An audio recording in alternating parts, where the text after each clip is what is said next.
Um, the inspiration for the Tin Man and the Scarecrow was the original illustrations from the Wonderful Wizard of Oz book by Frank L. Baum. Because I was trying to avoid the Wizard of Oz film that which are emblazoned in our memory of who the four friends are with Dorothy, but to key it to our world and make it very bespoke to what our world was and how we were telling the story. So starting with that silhouette and then figuring out how what Boq wears before he transforms into the Tin Man, and what Fiyero is in his uniform before he's beat up and transforms.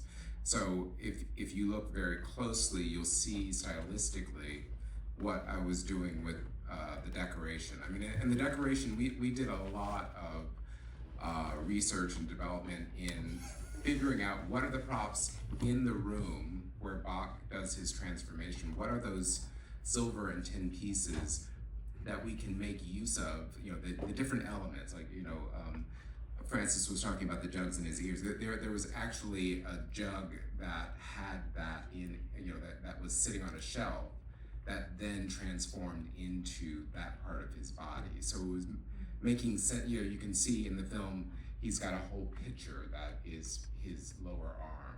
And that was an actual antique picture that we had in the room.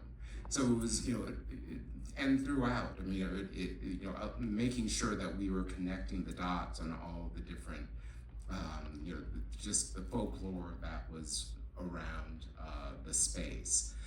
With Fiyero, how his bullion on his uniform that's emblazoned across the green, how that shifts into what ended up being hand woven straw and gold that we put together to create those bands that are on the surface of the Scarecrow's costume.